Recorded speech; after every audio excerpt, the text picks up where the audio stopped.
Eh, sí, vamos a empezar grabando la charla. Bueno, primero darles la bienvenida a todas y a todos a esta sesión inaugural. Em, También quisiera pedirles por favor a todas las personas presentes que por favor cerraran sus videos y cerraran sus micrófonos para que no interfiera el audio o el video en la presentación. Luego vamos a abrir una pequeña parte para las preguntas, en donde sí los invitaremos a abrir sus micrófonos y sus videos, pero por lo pronto, si pudiesen parar los videos y los micrófonos, se los agradecemos mucho.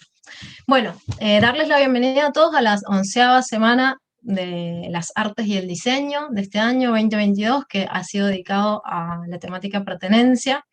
Esta Semana de las Artes va a extenderse hasta el 17 al 21 de octubre y van a haber actividades semipresenciales, virtuales, como es el caso de esta presentación, de este conversatorio, y algunas presenciales a partir de mañana. Y bueno, agradecer muchísimo a Adriana, que está acá, que ha venido a presentarnos estos proyectos, a hablar de su obra, de su modo de trabajar. Y quería comentarles que vamos a hacer, entonces, no se escucha el audio, tienen que probar la configuración de audio, en el caso de que alguno de ustedes no lo escuchen. Nosotros hemos estado probando, así que estaba todo bien, pero prueben con la configuración. Entonces le voy a dar la palabra a Adriana, pero antes quisiera leer una pequeña biografía de ella. Es una artista que tiene una trayectoria súper interesante. Adriana nació en la ciudad de Bahía Blanca, pero creció y estudió en la ciudad de Córdoba, donde se graduó por la Universidad en Arte y en Psicología. Así que una buena combinación. Además ha participado en un montón de bienales internacionales, como las de Dhaka Art Summit en Bangladesh, la Bienal de Sharjah, que me corrija luego si no lo he dicho bien, de Emiratos Árabes, la Bienal de Montevideo, la Bienal de Estambul, la Bienal del Mercosur, el Site de Santa Fe en Estados Unidos, la Bienal Global Sur y la Bienal del Fin del Mundo, entre muchas otras. También ha expuesto en el Museo de Arte Moderno hace poco, de Buenos Aires, en el Centro Georges Pompidou, en la Fundación Cádiz de Los Ángeles, en la Universidad de Stanford, en el MUSAC de España y recientemente también en el Museo de Arte Contemporáneo de Nápoles. Ha sido distinguida con el Premio Conex de Platino 2022, el Premio Ascuy 2020, el Premio Fundación Federico Clem en 2016, y también ha recibido el Premio Chandon, el Premio Andrani y el Premio Fundación OSDE, entre otros.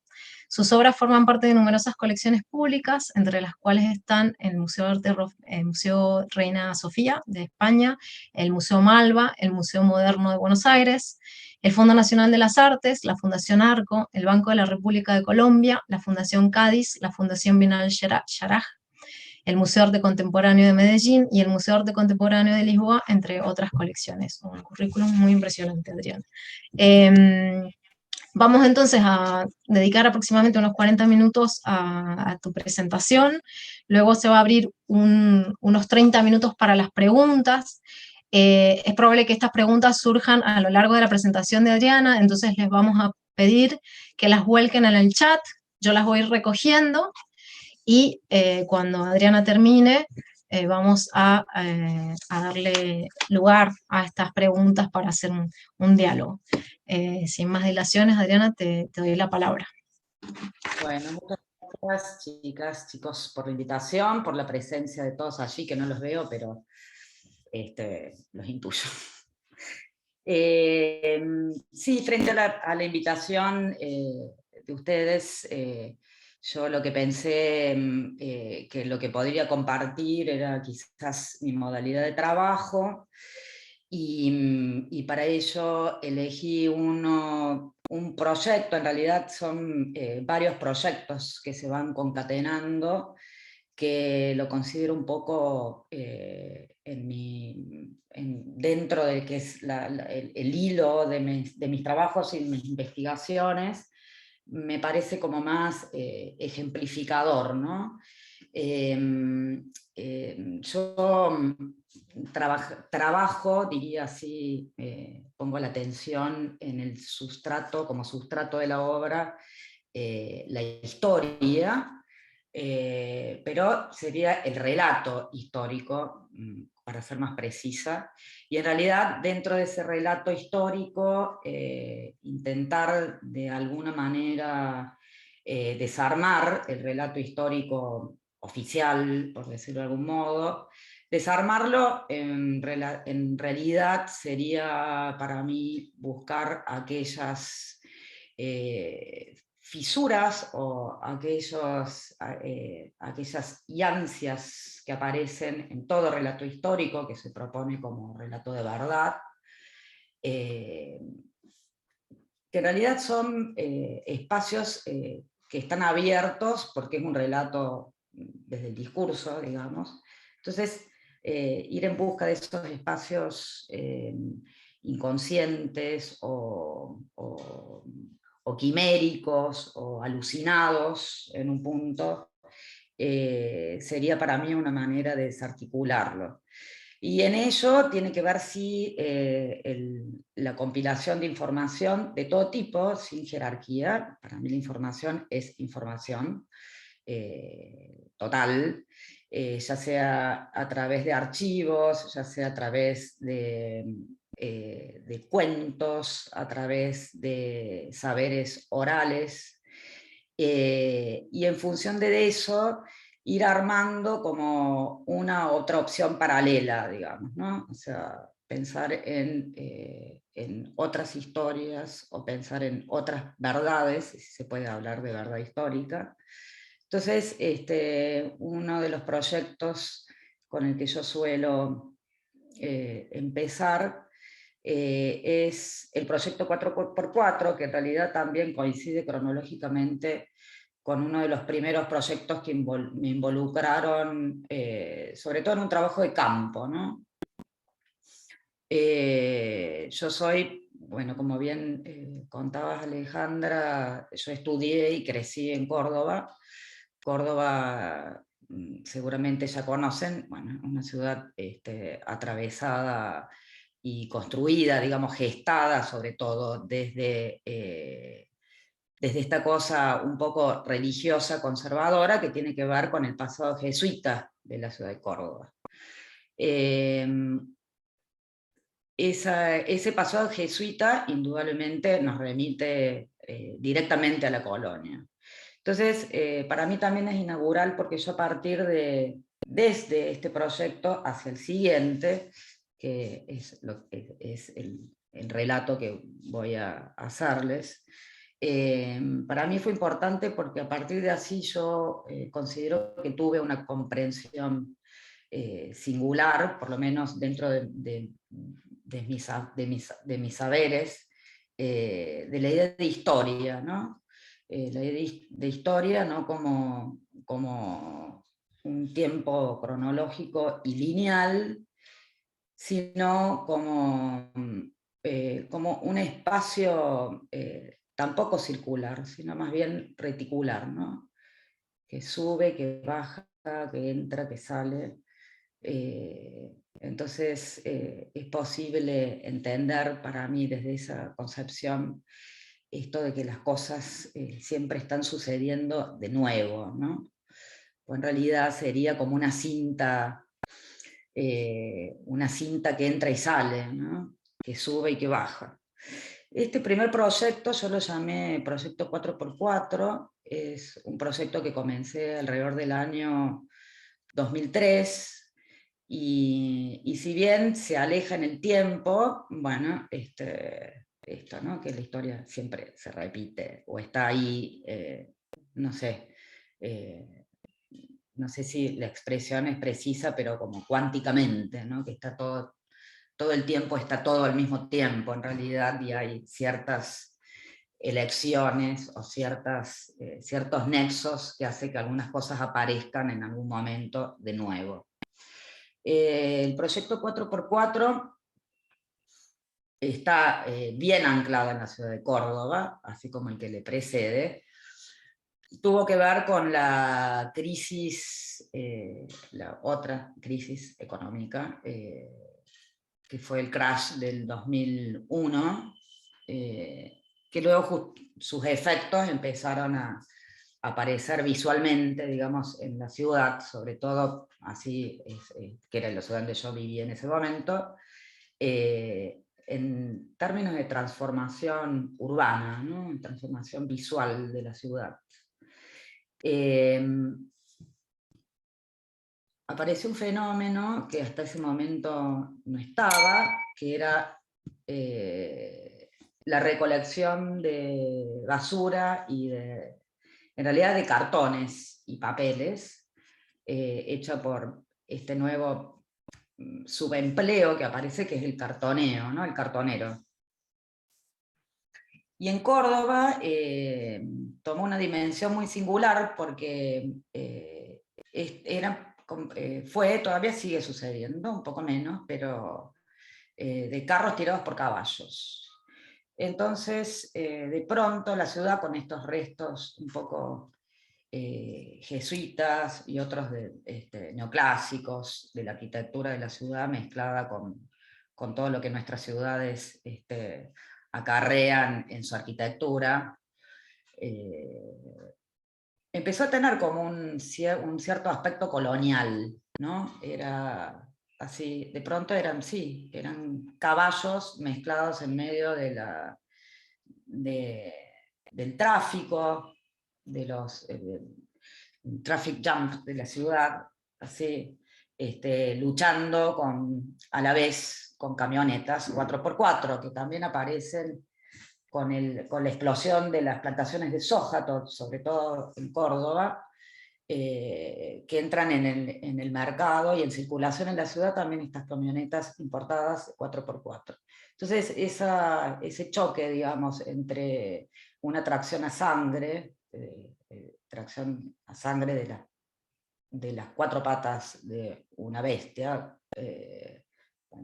con todo amor y respeto, digo bestia, ¿no? Y estas camionetas 4x4. Entonces, yo voy a mostrar algunas imágenes, fue un proyecto que se extendió hasta el año 2006, sí, hay algunos videos, hay fotografías, y luego un dibujo.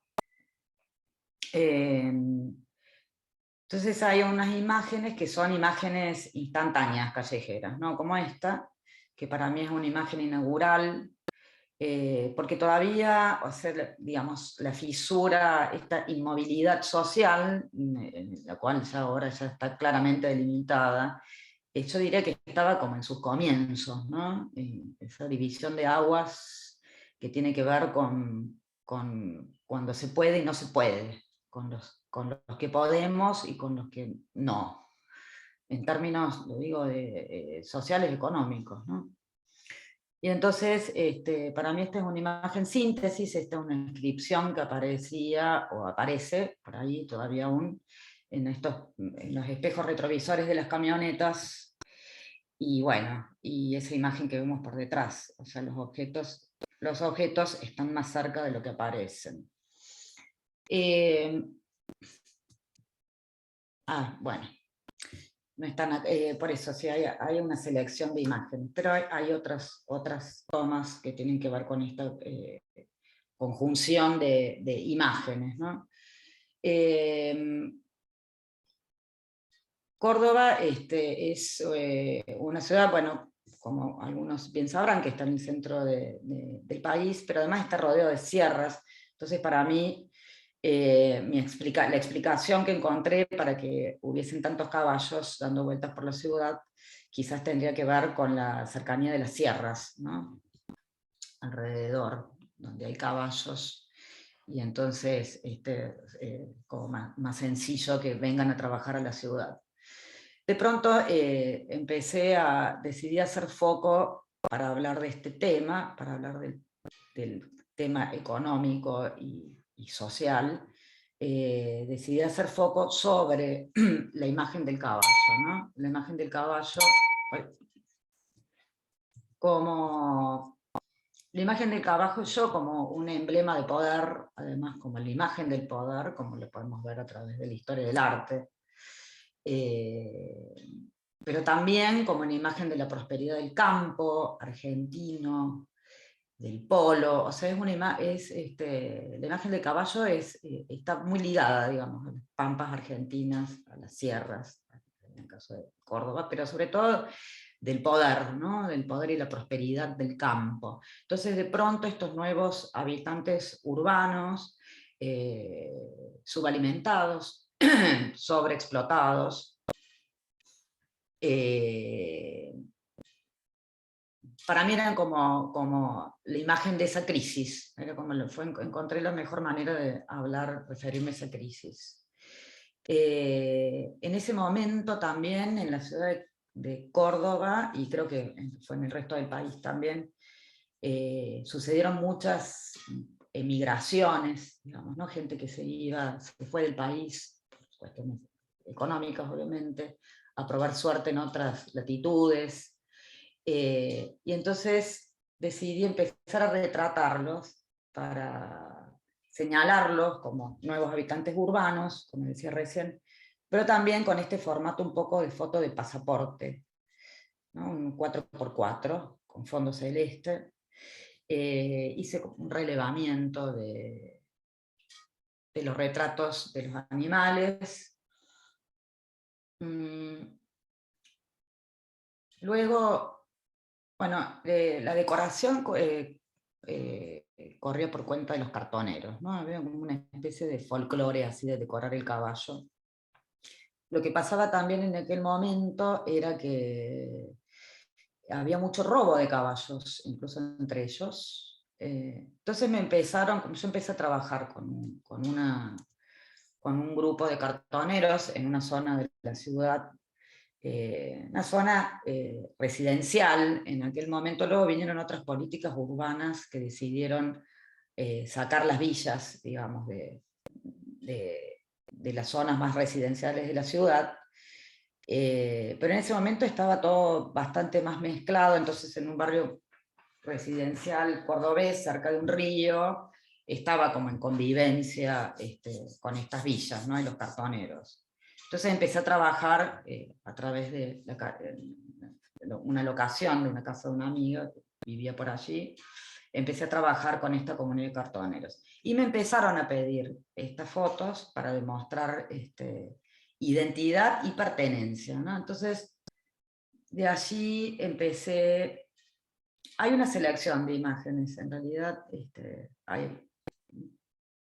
produjo un poco más, pero me parecía que era suficiente para hablar del tema, ¿no? Para hablar del proyecto. Luego de los retratos empecé con la serie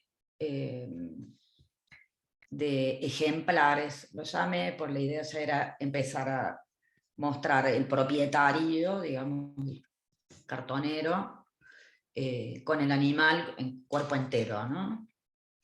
Que estas fotos también me las pidieron, y acá ya también introduje otra variable que son los fondos. Estos fondos son telones pintados por mí, y son reproducciones de un pintor cordobés, Egidio Cerrito, de finales del siglo XIX, que tenía un par de particularidades que me interesaron, además de su apellido, casualmente Cerrito, que me permitía jugar con el nombre del caballo y ubicarlos de nuevo en un cerrito. Por ejemplo, creo que esta obra se llama Miguel con sombra en un cerrito.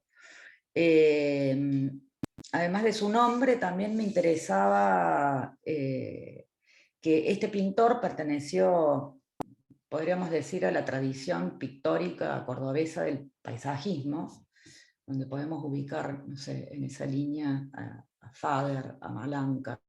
Eran pintores, incluso el mismo Spilimbergo, ¿no? Que venían a pintar a las sierras cordobesas, conocida por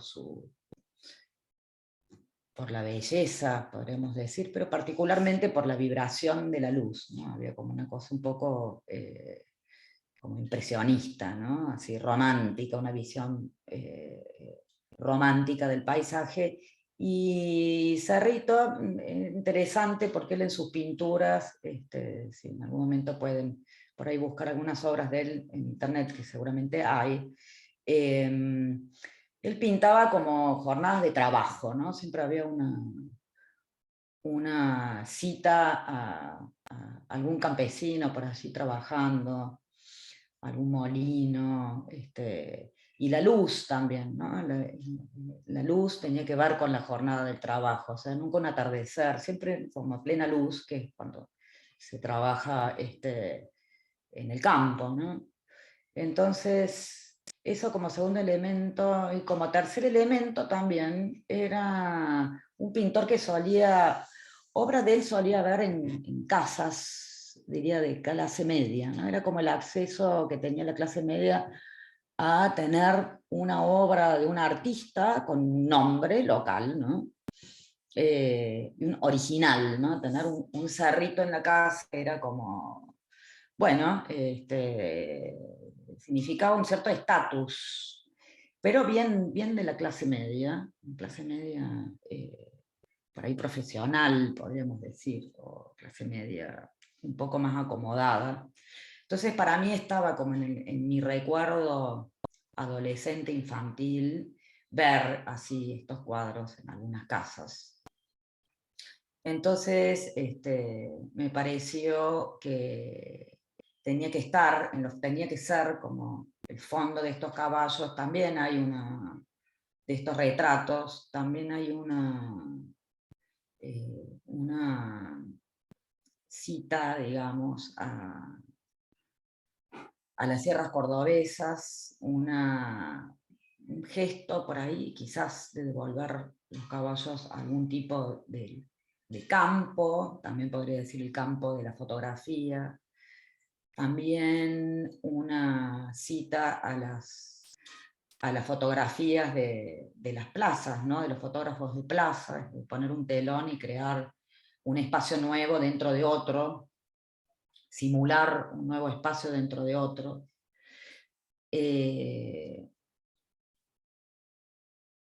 Bueno, algunas veces el animal, acá son algunas imágenes.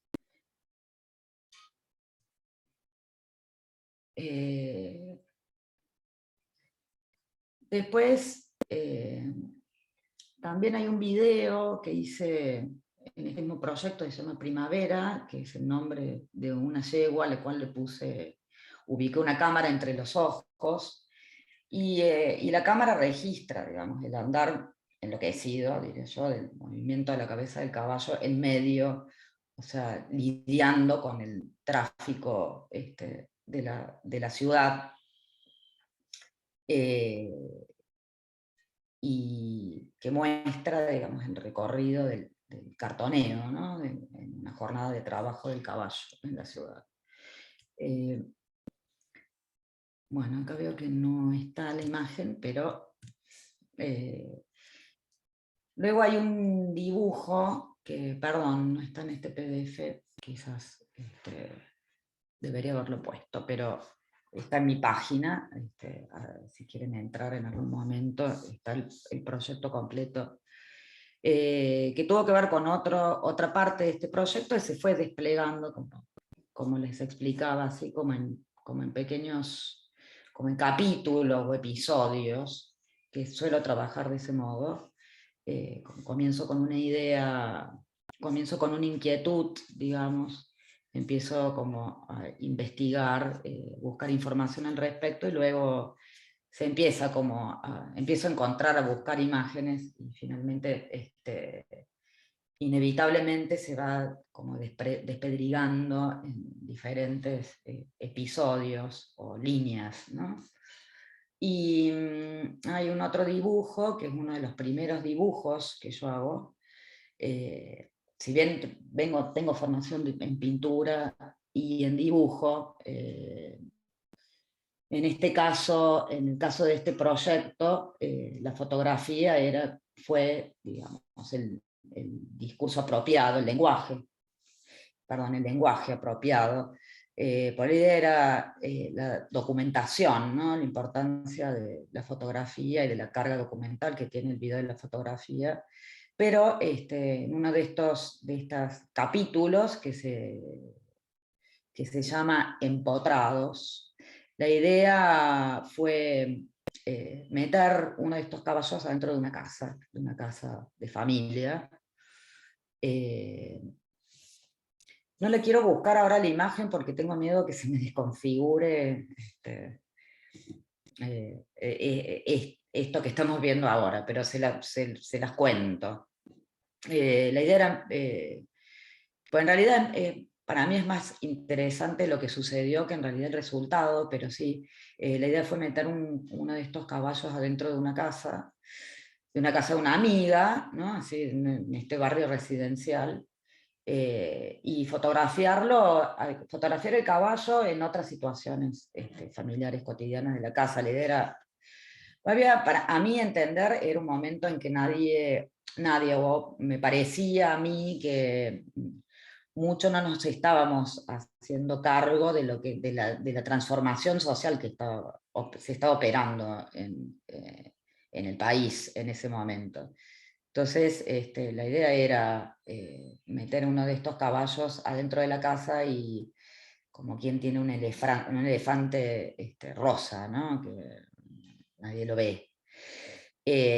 Lo que sucedió fue que el caballo, cuando entró, el piso, claro, estaba encerado, el animal se empezó a sentirse inestable, empezó a resbalarse y se desbocó adentro. Entonces fue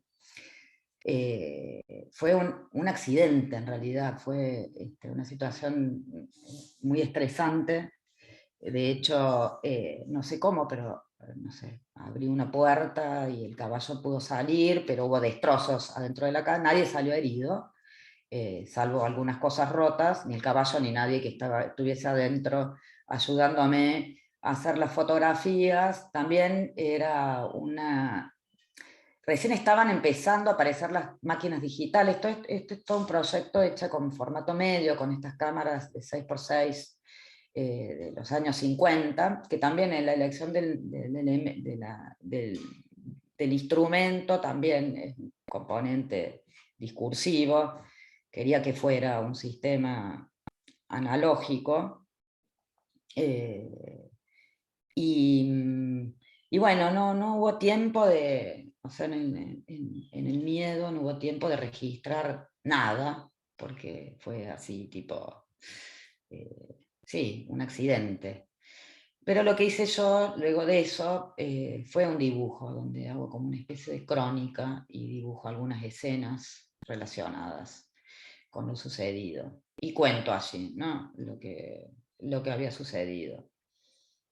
Sí es importante para mí la inclusión de esa obra, que se llama Empotrados, es una lámina didáctica, como las empecé a llamar yo, esos dibujos, donde cuento historias a través de imágenes. En este caso tiene texto, porque bueno, le empiezo a... como que le encuentro una razón de uso al dibujo, ¿no? Que en este caso era ficcionar, si se quiere, o sea, era relatar algo que en realidad ya no estaba en una imagen documental.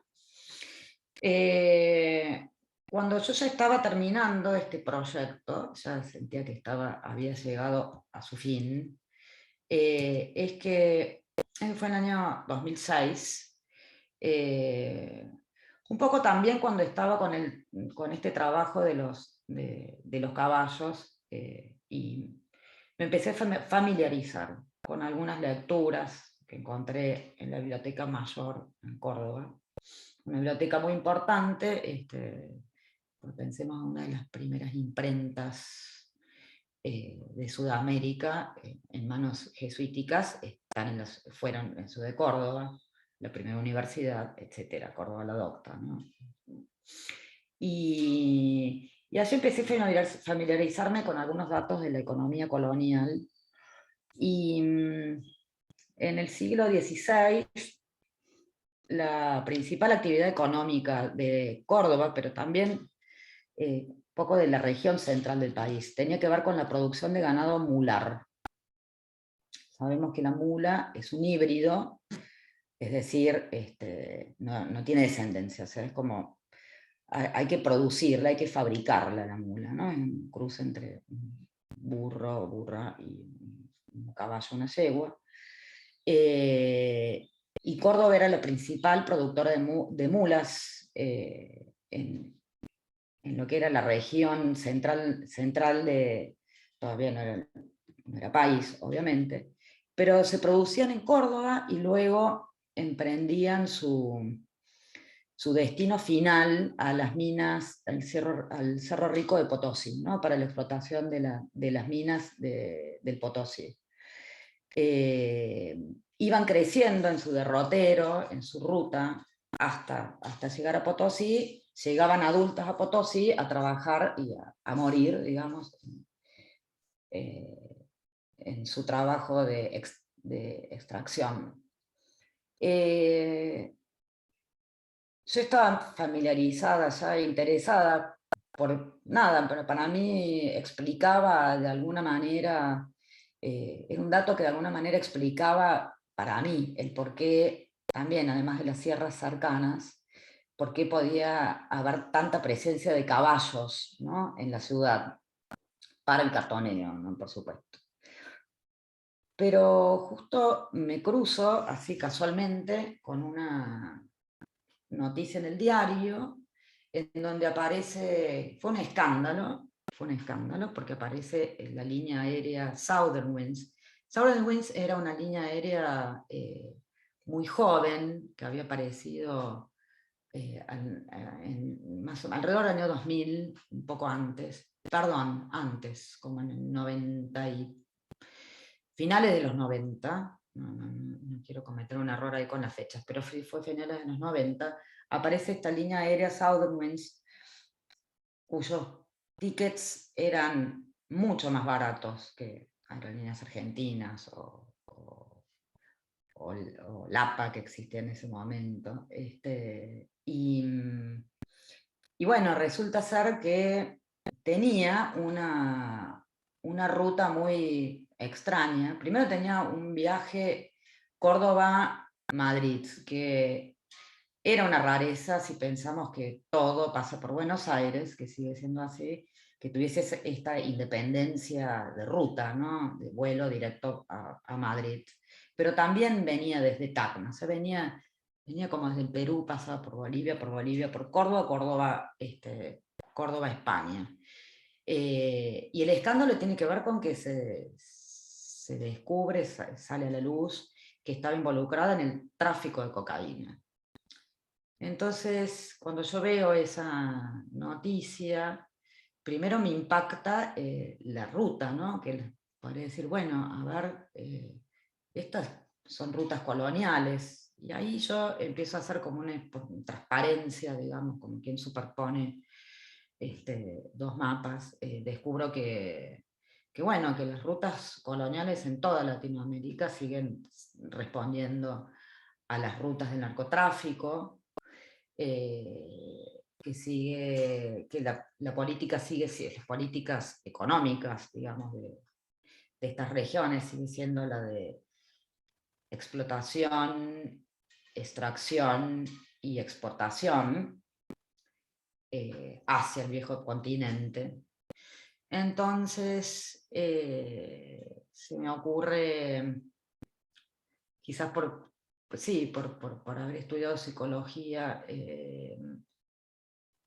casualmente una profesora mía estaba dirigiendo el departamento de psicología de la cárcel de Bower. La cárcel de Bower es un centro penitenciario muy grande, muy importante, una ciudad prácticamente, que también como que recepta y afecta todo el centro del país,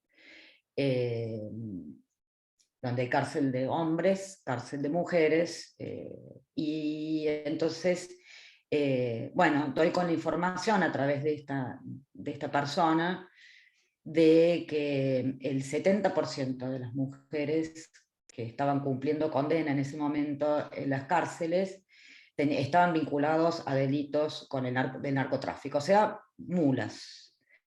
Entonces allí, con este saber de la producción de ganado mular del centro de la región, más el dato de las mulas, de las narcomulas, así, bueno, empiezo con este proyecto que lo llamé Antropología de la Mula, o sea, como un cruce de dos escalas zoológicas, si podríamos decir de esta manera.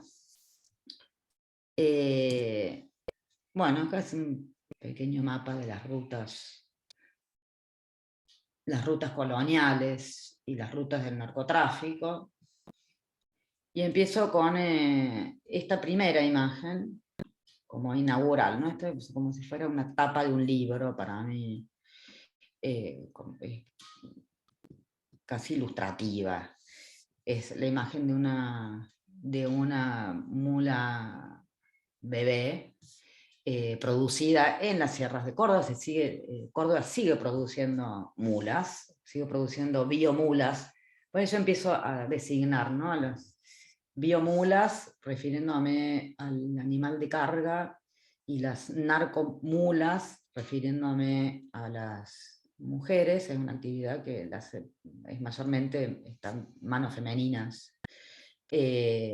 A las narcomulas, las que trafican en su cuerpo, o en su equipaje, o cocaína, ¿no? Entonces yo hago ese link, como que, bueno, Córdoba de nuevo estaba produciendo otro tipo de mulas. Entonces es esta imagen de una mula bebé. Atrás dibujé uno de los primeros mapas en el que aparece el continente americano. Y hay un trazado ahí, ¿no?, de las rutas de los metales, las rutas del siglo XVI, Córdoba, Potosí, Lima, rutas de los metales preciosos del siglo XVI, Lima, Panamá, Europa, y las rutas de las mulas del siglo XX y XXI, ¿no? Sería, bueno, Tacna, Córdoba, Buenos Aires, a Europa, siempre con destino a Europa.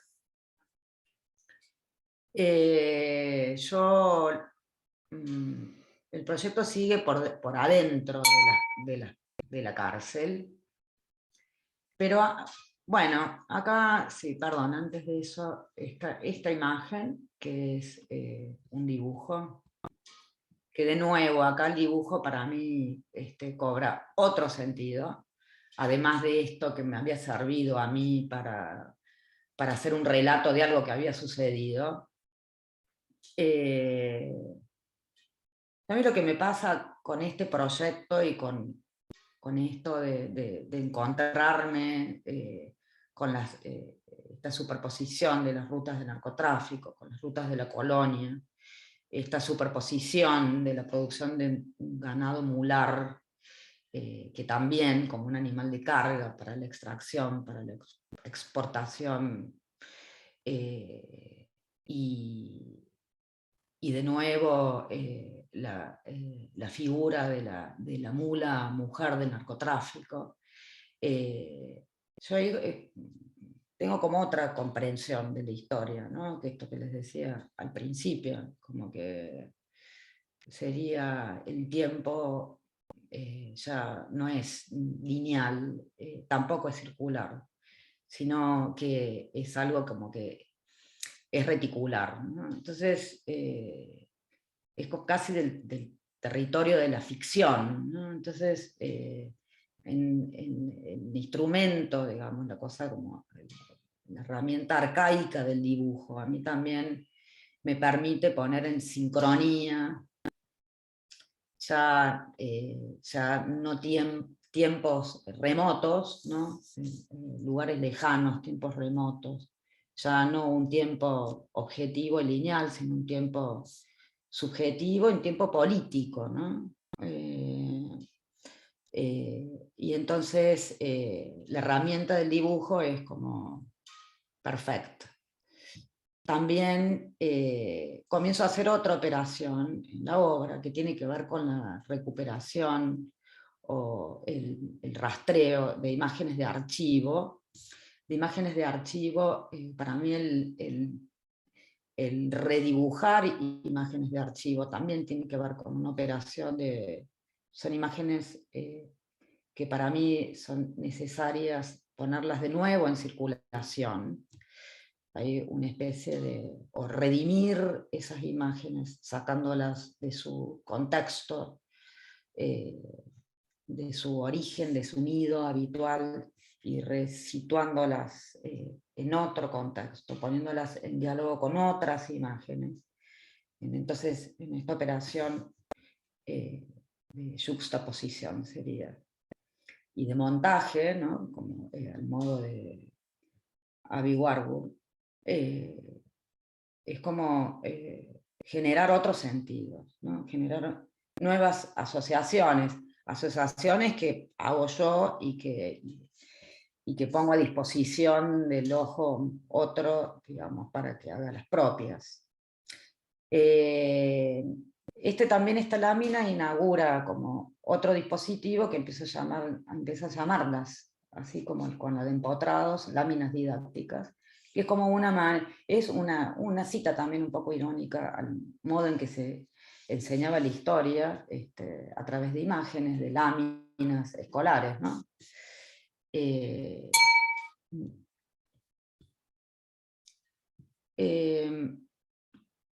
Como les contaba antes, yo logro entrar a la cárcel a trabajar. Entro por el Departamento de Salud Mental, entro como psicóloga, ¿no? No como artista, porque como artista no iba a poder entrar a hacer un proyecto, pero bueno, presento un proyecto que sí, claramente, ¿no? Por supuesto que estaba claro que yo iba a hacer un proyecto artístico, pero bueno, mi condición de licenciada, teóricamente para la institución carcelaria, daba garantía de, no sé, de cierta seriedad, supongamos. Y entonces empiezo a trabajar con un grupo de mujeres voluntarias, o sea, ese mismo proyecto que yo presento al Ministerio de Justicia, al director del servicio penitenciario.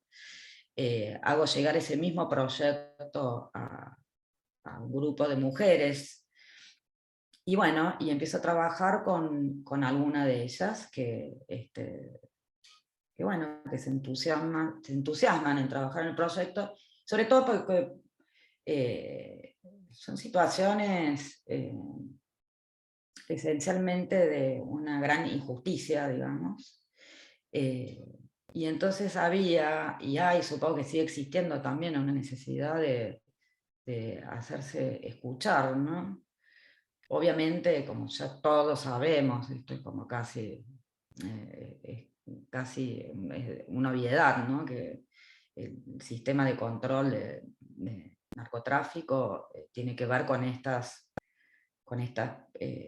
acciones casi performativas, ¿no? De atrapar al pequeño dealer, con una que otra cosa así, un cargamento para justificar cierto control sobre el tema, pero ya sabemos que eso es un sistema totalmente instaurado dentro de una economía global que no debe ser modificado, ¿no?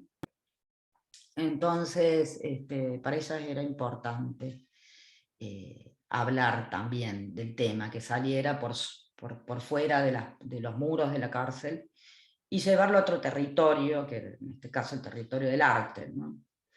Entonces, la idea original, que bueno, que sí que terminó siendo así, era poder encontrar, siguiendo con esta línea de poder armar dentro de la fotografía un telón, ¿no? Que fuera decidor de algo. La idea era poder como construir a través de las entrevistas, pues empecé a trabajar con la herramienta de la entrevista, obviamente. No se puede grabar, no se puede fotografiar. Entonces, bueno, era tomar nota de lo que me contaban, pero sí podíamos construir una imagen. Entonces yo iba ajustando a partir de sus relatos y bajo su supervisión la búsqueda de una imagen que un poco condensara cuáles eran esos proyectos de estas mujeres vinculadas, los proyectos vinculados a este trabajo, que era el de pasar cocaína, llevar cocaína en sus cuerpos, ¿no? Y entonces yo las designé como imágenes icónicas de sus sueños. O sea, cómo poder condensar en esa imagen el deseo, vinculado al viaje. Las primeras preguntas, obviamente mi idea originaria estaba relacionada, y las preguntas que mis cuestionarios, mis dudas, mis inquietudes tenían que ver con un poco, básicamente, las rutas y el aspecto económico y el aspecto de las rutas, ¿no?, de ellas. Y entonces fuimos ajustando estas imágenes hasta que me daban un ok, y entonces yo luego pinté estos telones. El telón fue llevado a la cárcel.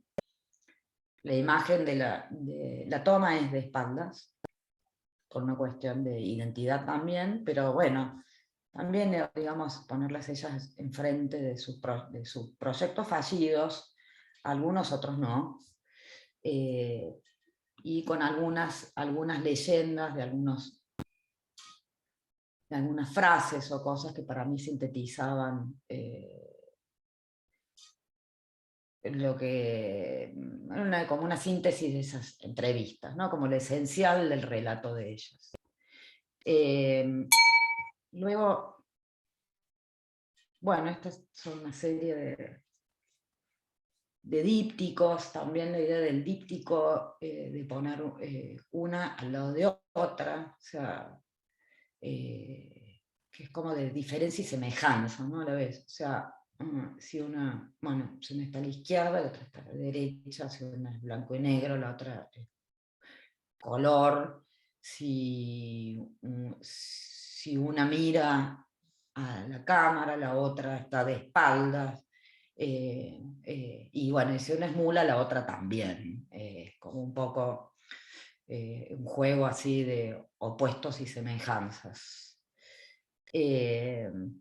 También hay un decir, yo no sé cuánto de científico tiene eso, pero que como que los humanos soñamos en colores y los animales en blanco y negro. Eso, bueno, quizás muy probablemente sea un mito, pero bueno, para reforzar un poco el tema de estas diferencias y semejanzas, el mito es bienvenido. Lo que sucedió también fue que empecé a juntarme con mucha información a partir de estas entrevistas, que también tendrían que ver con, ya no cuestión ni de rutas ni económicas, sino con datos muy fuertes, ¿no?, de sus vidas, con verdaderas relatos de vida, biografías. Y de pronto, bueno, me encontré un poco movilizada, digamos, o oprimida, también podría ser una sensación, y bueno, porque no angustiada, con mucha información, y entonces, por consejo de alguien también, lo mejor que pude hacer fue transformar toda esa información en obra. Entonces seguí con el formato lámina didáctica, pero ya como una serie de láminas, en donde yo voy de modo encriptado, por una cuestión de protección también de la información que ellas íntimamente compartieron conmigo. Voy haciendo como un relato de sus biografías. También voy cruzando esos datos biográficos con información referida a la historia de la prohibición de las distintas sustancias psicoactivas. Perdón.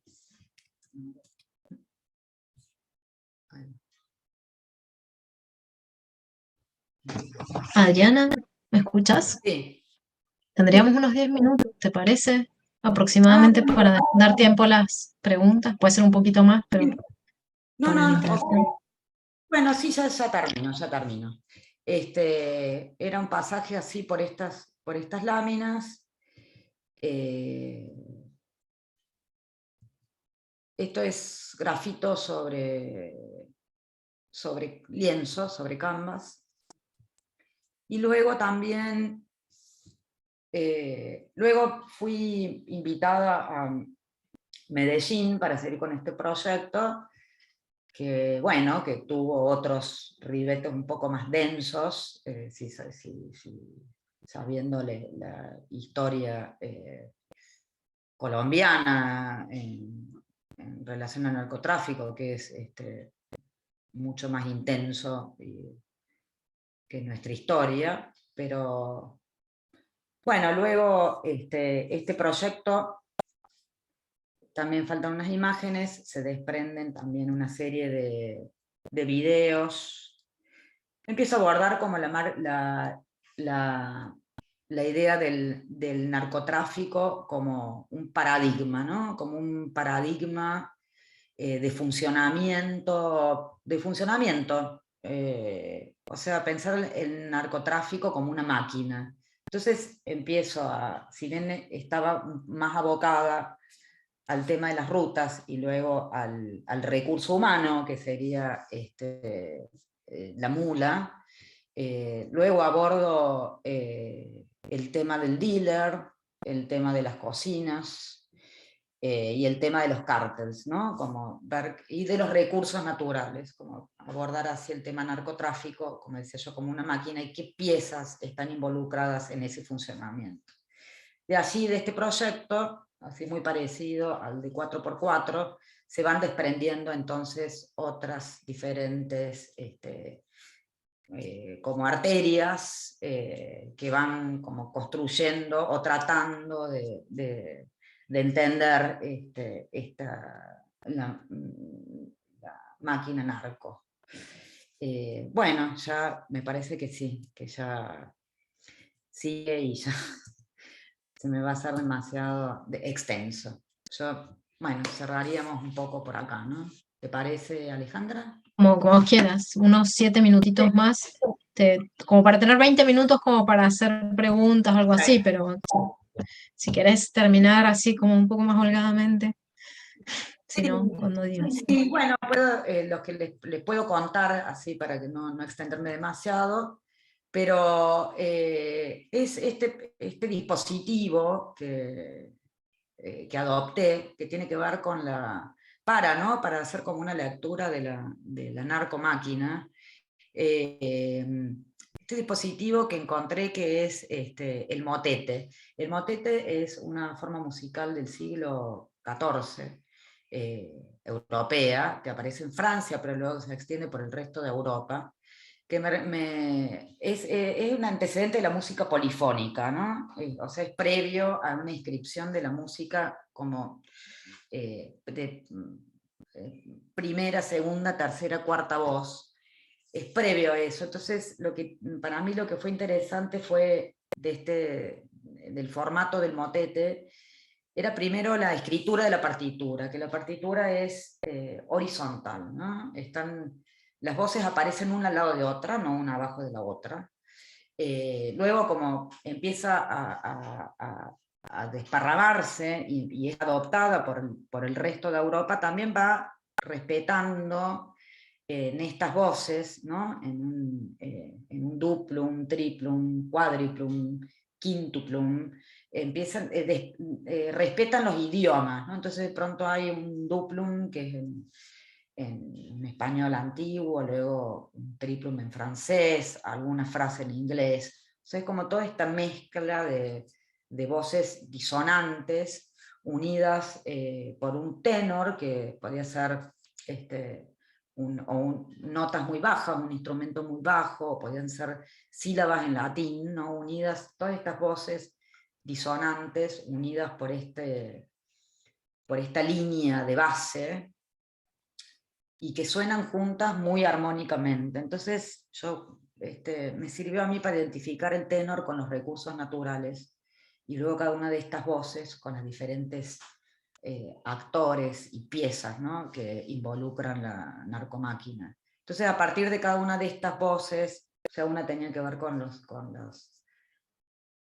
mulas, otra con los dealers, otra con las logísticas, y este tenor con los recursos naturales. Allí se abrió, como les decía hace un rato, el proyecto hacia un proyecto que llamé recursos, de hecho, y otro proyecto que se llamó Mapeo y Motete, ¿no?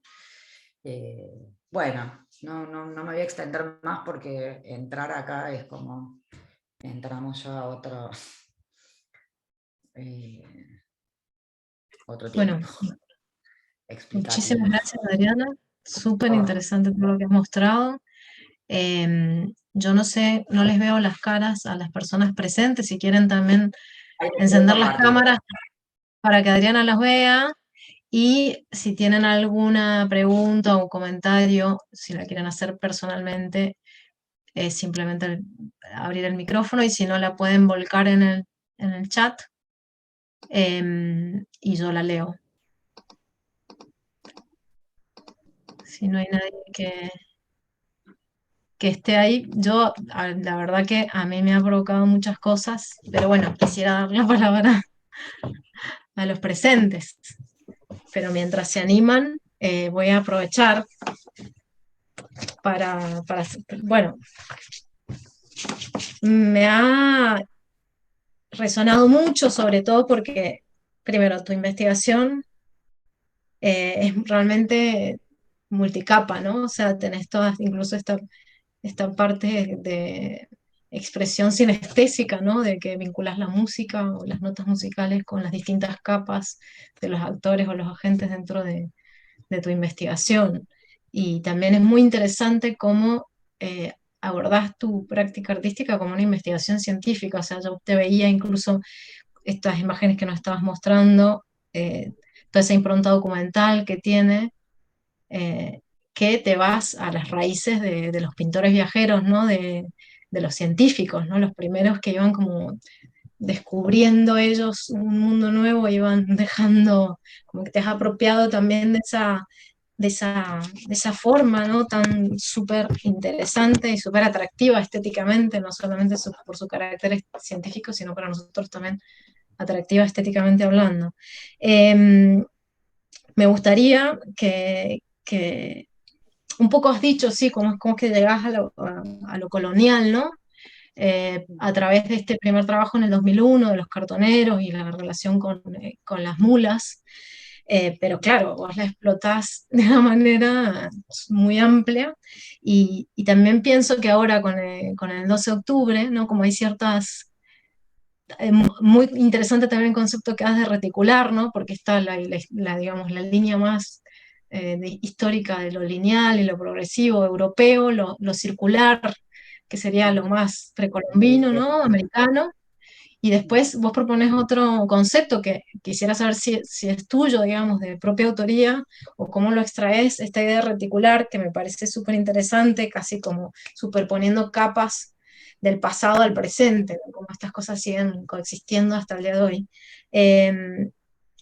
Pero bueno, pensaba en el 12 de octubre, y te escuché, en algún momento dijiste también el viejo continente, y cómo todavía se sigue hablando de descubrimiento acá. Bueno, yo estoy en Madrid ahora, entonces como hay toda una vuelta del fascismo, ¿no? Y muy fuerte, ¿no? Y de estos relatos que creíamos superados, tal vez, ¿no? Eh, entonces, bueno, un poco, ¿cómo lo ves vos esto? O sea, creo que tal vez hay mucho más de tu interés por lo colonial que va más allá de tu encuentro con las mulas en el 2001, ¿no? Esta cuestión de la pertenencia y de la identidad propia. Y me gustaría eso, que me amplíe, si puedes ampliar un poco sobre eso. Acá también hay una pregunta de Claudia sobre tu concepto de reticular, de dónde lo has traído, este espíritu científico que aplicás, que es súper interesante. Por donde Gracias. quieras. Lo de reticular, o sea, sería muy injusto decir que, quizás la palabra sí, pero sería un poco injusto decir que es de autoría propia. En realidad,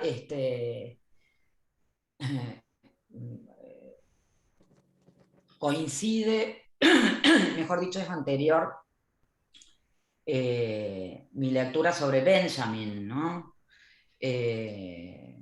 Justo, sí, yo a finales de los 90 hice un seminario con Gustavo Blázquez, un antropólogo cordobés, muy, muy, muy interesante para mí en su visión, y fue un seminario de un año en donde fue estudiar, bueno, un poco arte y cultura sería, poder y cultura, y sobre todo las lecturas sobre Benjamin, de la obra de Benjamin.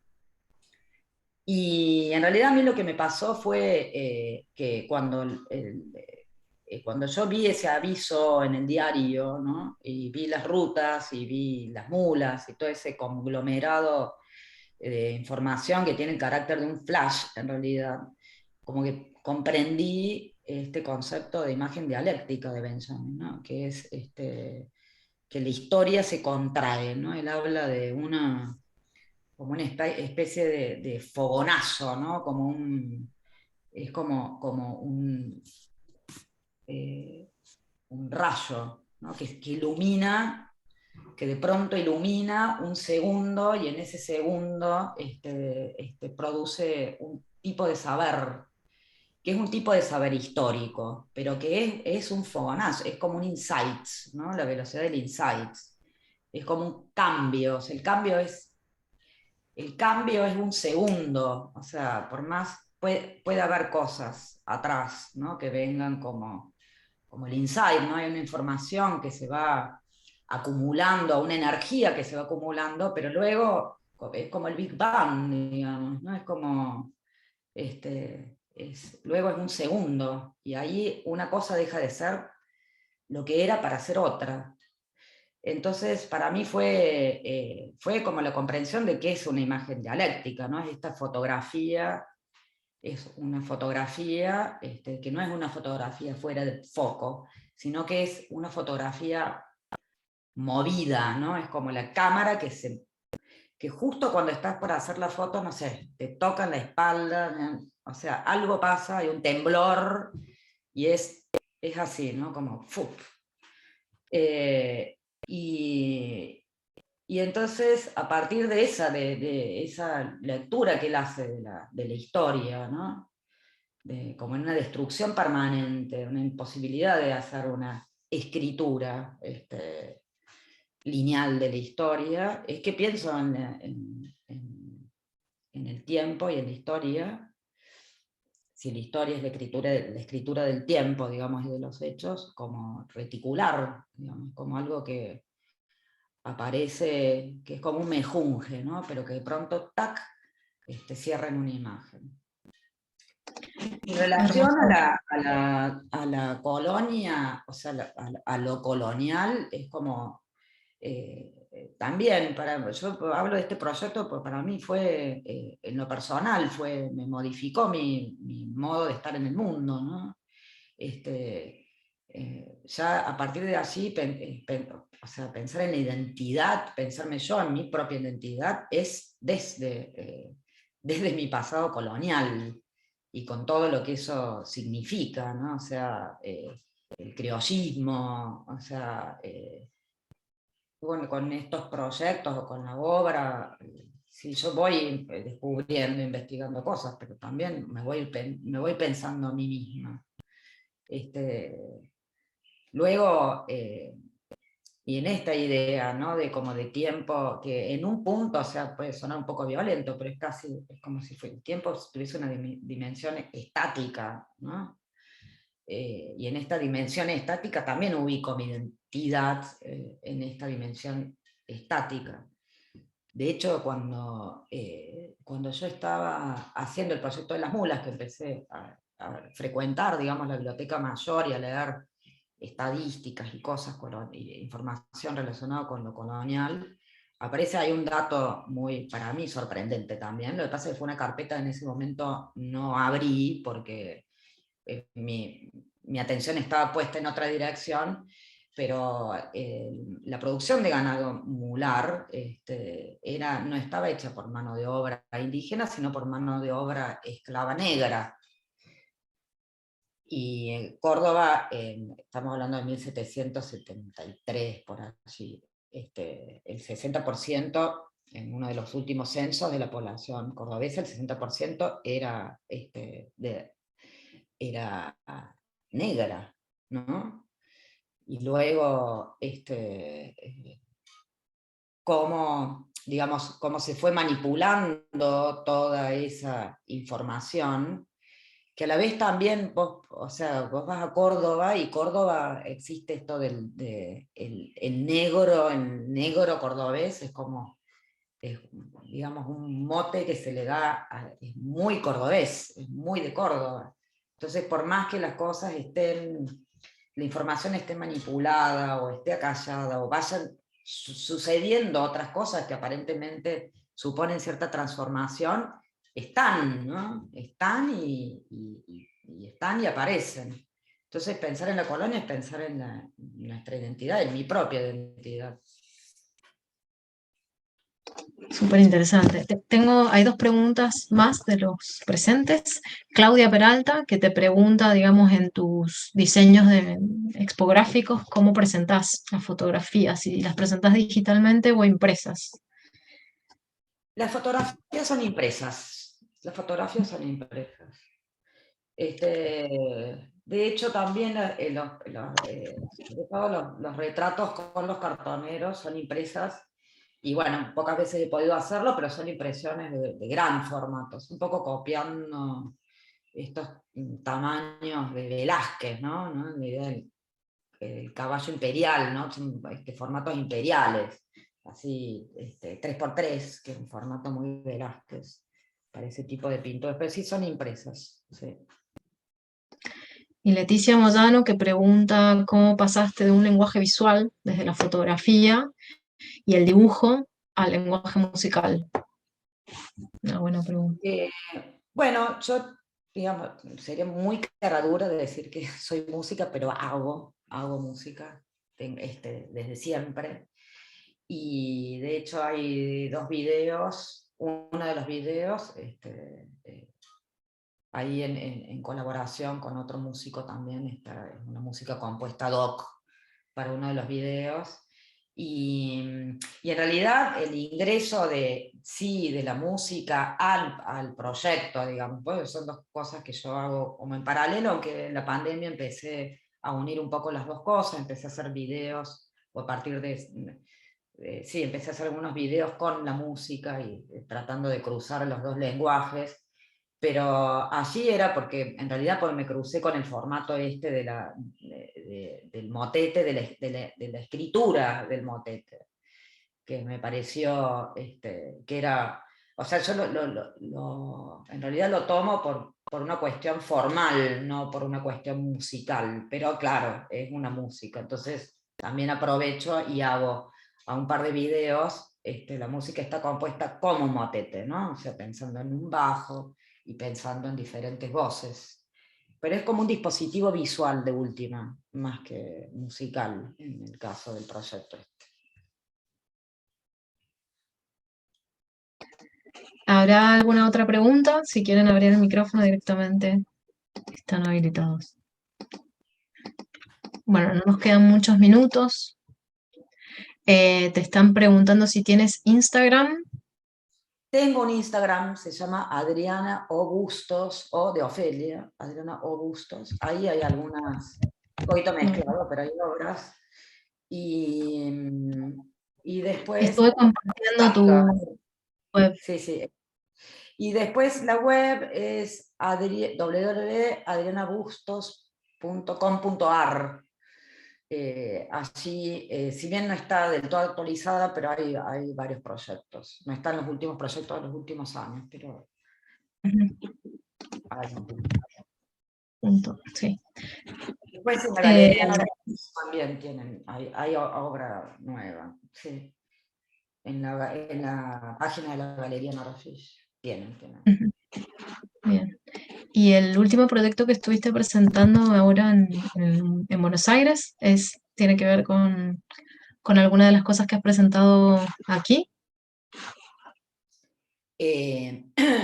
No, después hay otro dispositivo que yo empecé a usar a partir del 2012 y que, o sea, en realidad todos los proyectos, en mi caso, se van uniendo. De hecho, cuando tuve la posibilidad en MUSAC de hacer una muestra que fue casi como una panorámica, se le dice así, no es una antológica, sino una panorámica. Y entonces allí la curadora puso varios proyectos juntos y ahí yo, cuando tuve la suerte de poder ver varias obras mías juntas, ahí yo como que entendí que en realidad hablaba siempre de lo mismo, ¿no? Entonces como que era un poco, que no era necesario abordar así los proyectos por separado. Entonces, yo como que a partir del 2018 empecé como un proyecto de largo aliento que se llama La Máquina de Visión, que es que en realidad voy integrando y voy abordando distintos aspectos, digamos, que sí tienen que ver con la identidad, que sí tienen que ver con la revisión de la historia, eso sí sigue siendo una constante, pero también la constante sigue siendo la identidad, básicamente colonial, abordada como puedo, digamos, como me da a mí el ojo, ¿no? Pero hay este dispositivo del que te hablaba, son mapas, que les llamo mapas, son mapas celestes y mapas, que también me permiten por ahí mezclar constelaciones de conceptos, usar la palabra escrita y también remitir a imágenes, ¿no? Pero es como una especie o sea, como una especie de tejido, ¿no? De palabras y de imágenes que para mí, a mi entender, van armando un relato. Por lo que nos has contado, bueno, te mandan saludos y muchísimas gracias, las personas que se tienen que retirar. Yo, si no hay ninguna pregunta en el público, quisiera hacerte una pregunta final que tiene que ver con todos los dilemas que atravesas con tu obra, ¿no? O sea, porque estás tocando temas que son súper sensibles, súper complejos, súper multidimensionales, ¿no? Como, bueno, la droga, el narcotráfico en el presente y cómo siguiendo ciertas geopolíticas, ciertas lógicas, dinámicas geopolíticas muy antiguas, ¿no?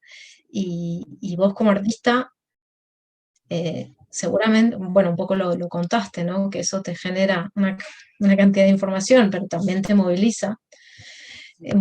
¿Cómo haces para manejar, digamos, todos estos dilemas que se te presentan éticos, morales, políticos, incluso trabajar con el narcotráfico, con cuestiones que tengan que ver con el narcotráfico, aunque lo hagas de forma encriptada? No sé, se me ocurre preguntarte si en Colombia, en Medellín o aquí mismo en la cárcel no tuviste algún tipo de problema o intimidación con ese tema. Bueno, o sea, parte del abordaje de la máquina tenía que ver con contactar cocinas y cárteles, y eso obviamente que fue, o sea, desaconsejable, digamos. Además, De última tampoco hacía falta exponer tanto el cuerpo a ese nivel. Sí, yo, o sea, como que mi dilema, mi dilema, así tanto como con los cartoneros como con las mulas, tiene que ver con este peligro, ¿no?, del arte contemporáneo, que es la de asomarte desde el lugar de, ¿viste?, el artista cool que se mete en territorios y se apropia, ¿no?, por ahí de tragedias o vidas duras ajenas.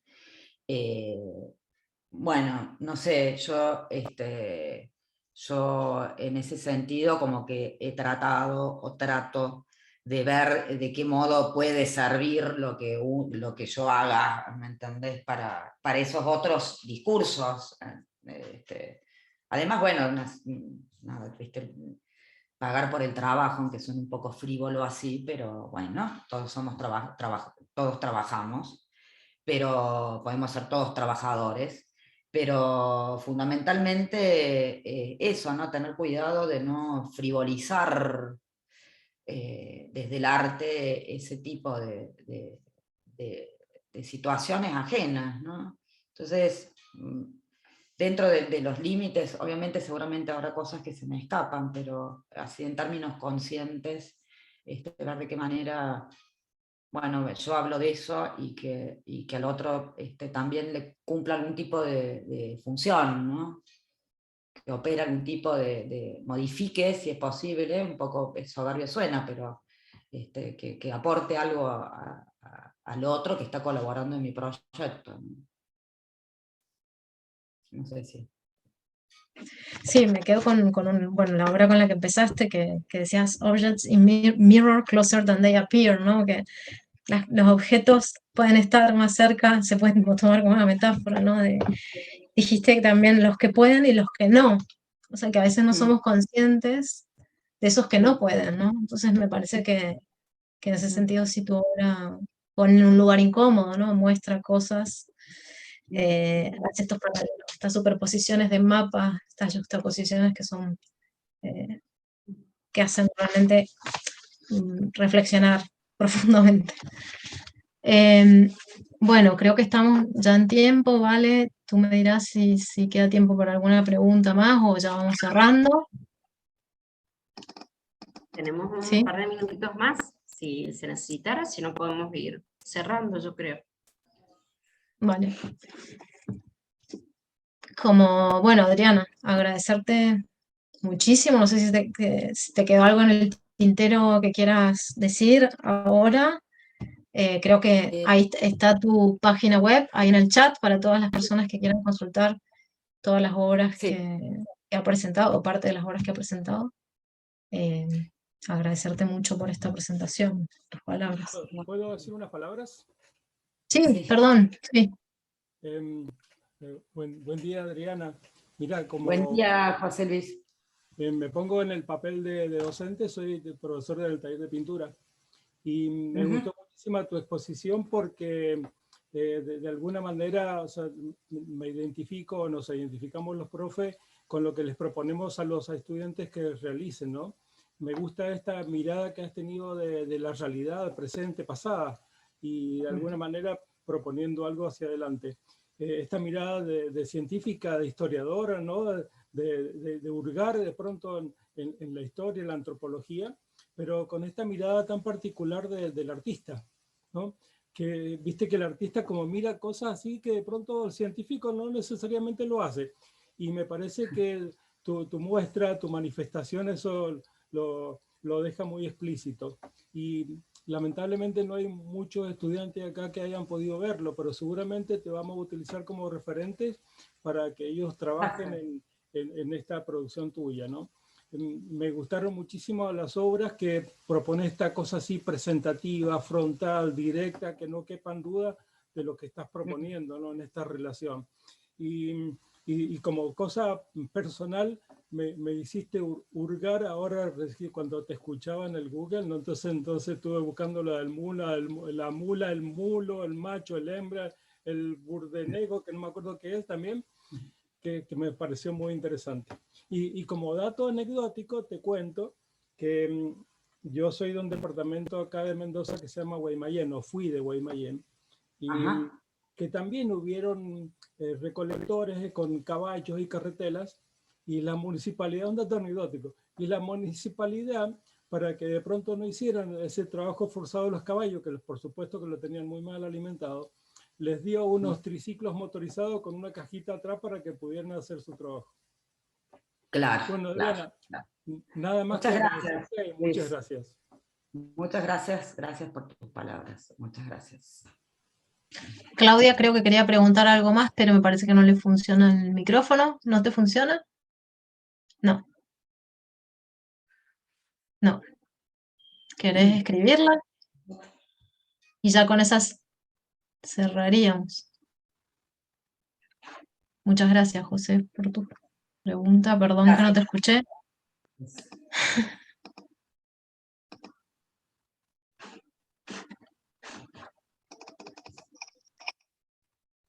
Creo que Claudia la va a escribir a la pregunta.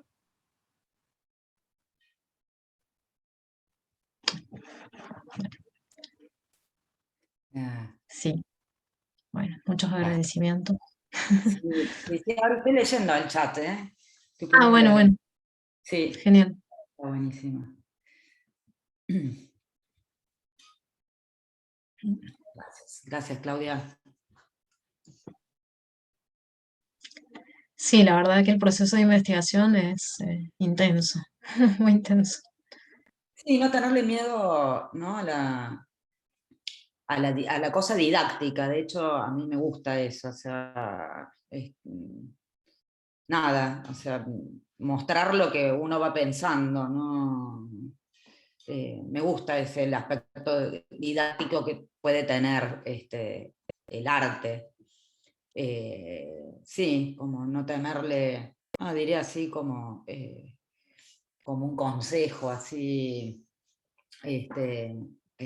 no temerle a decir, ¿no? Si uno puede decir, no necesariamente el arte tiene que ser algo, o sea, por supuesto hay diferentes modalidades como artistas hay, pero por ahí no sé, me da la impresión que no siempre está bien para el arte contemporáneo, sobre todo, ¿no? Es como que le baja un poco el precio a la cosa didáctica. A mí, no sé, me encanta. Yo aprendí así que no sé por qué no usarlo.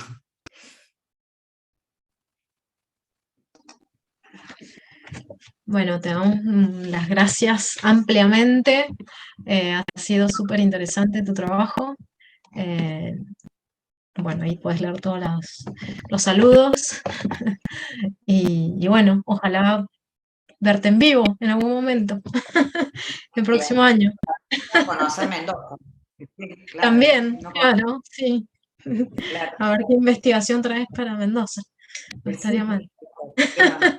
También hay rutas coloniales y Por eso. chamánicas.